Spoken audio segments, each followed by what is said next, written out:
আসসালামু আলাইকুম বন্ধুরা, কেমন আছেন? আল্লাহর রহমতে আমরা ভালো আছি। আজকে এলাম একটা নতুন ভিডিও নিয়ে। কচুর ফুল ভাজি করব চিংড়ি মাছ দিয়ে।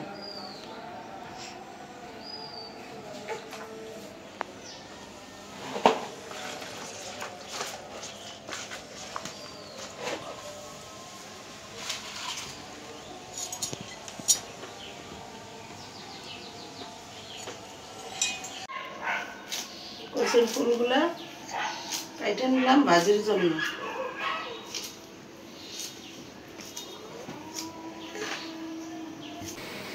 এখন একটু ভাত দেবো, পানির ভিতরে দিলাম, পানি ফুটে গেছে,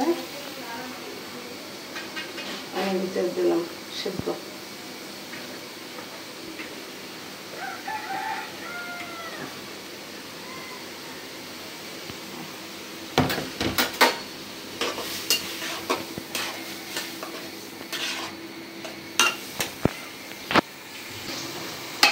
ঢাকনা দিয়ে রেখে দিলাম।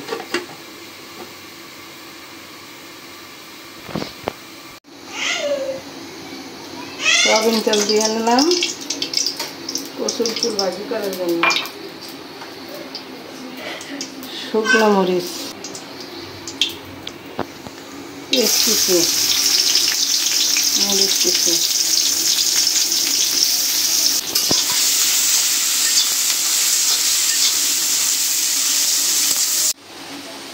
চিংড়ি মাছ দিয়ে দিলাম ভাজির জন্য।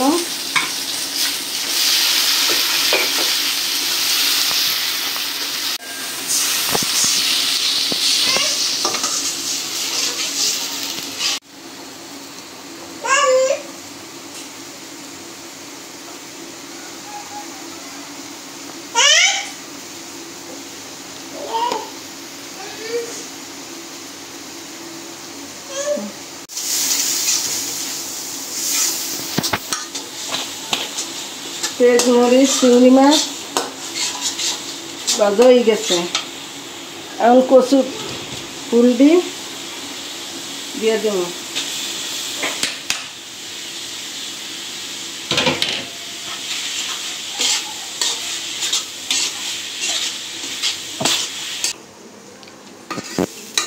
ফুল ভাজিটা করা শেষ।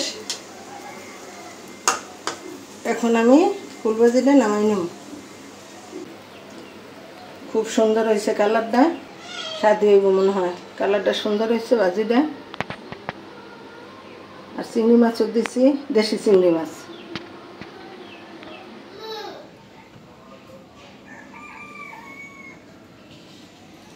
আজকে তো রান্না বান্না মা এই শুরু করে দিছে। আমি মেয়েটাকে টিকা দিতে গেছি, ফাঁকে আয়সা দেখি মা সব রান্না কমপ্লিট করে ফেলছে। তো এখন আমি একটা চচ্চড়ি করব শুধু, তাহলে আজকের রান্না শেষ। সব ছেলেমেয়েরাই মার হাতের রান্না পছন্দ করে।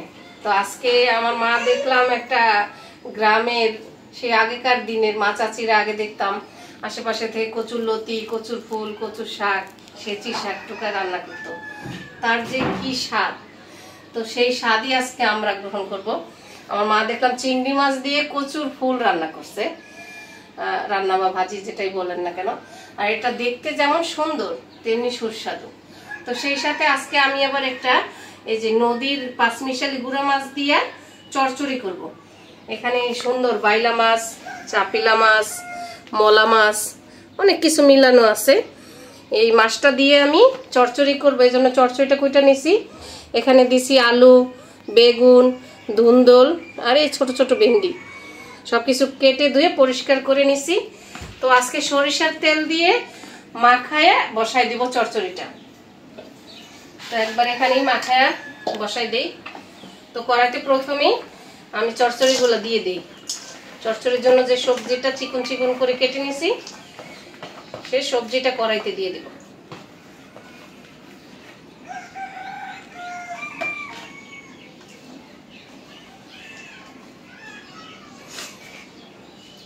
এর উপরে দিয়ে দিব কাঁচামরিচ, এর সাথে দিয়ে দিব পেঁয়াজ,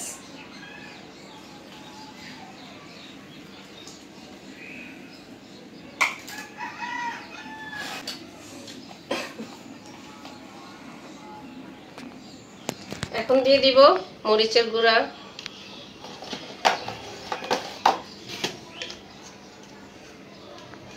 দিয়ে দিব হলুদের গুঁড়া,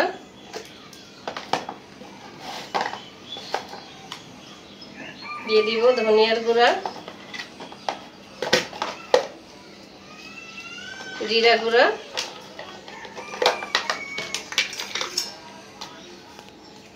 দিয়ে দিব লবণ। এখন দিয়ে দিব আদা রসুন বাটা,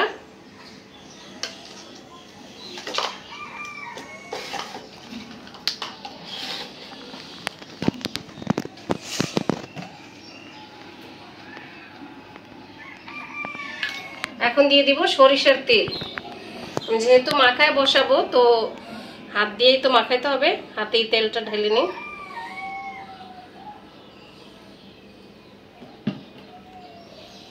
সব মশলা দেওয়া শেষ এবং সরিষার তেলও দিয়ে দিছি।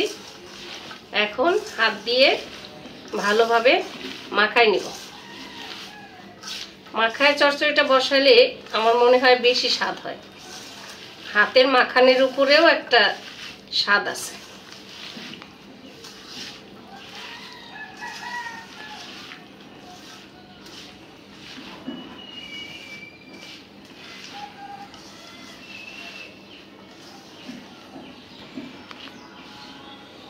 এখন মাছগুলো দিয়ে দিব।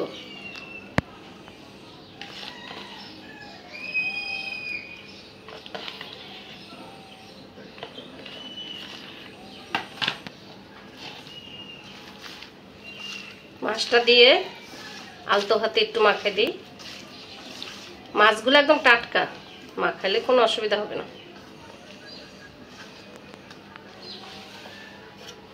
এখন হাত ধুয়ে পরিমাণ মতো পানি দিয়ে দিব। ব্যাস, এখন চুলা বসায় দিব। শুকনা শুকনা করে নামিয়ে নিলেই হয়ে যাবে আমার পাঁচমিশালি নদীর মাছের চচ্চড়ি। বসাই দিলাম।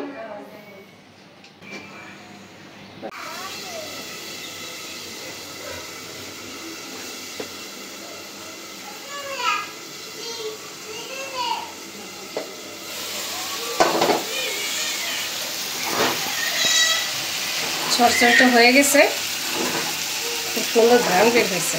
নদীর মাছ তো যেহেতু দম দিছি তো একেবারে শুকনা শুকনা করবো না, একটু ভেজা ভেজা রাখবো। তো কমপ্লিট। বাকি সব রান্না তো মাই করছে। আজকে খাবো মার হাতের রান্না, আর সাথে তো আছে আমার হাতের রান্না অসাধারণ একটি চচ্চড়ি। তো সবাই আমাদের পাশে থাকবেন, আমার চ্যানেলটিকে সবাই সাবস্ক্রাইব করে দিবেন, লাইক কমেন্ট শেয়ার করে আমাদের পাশে থাকবেন আশা করি। আজ এ পর্যন্তই। আসসালামু আলাইকুম।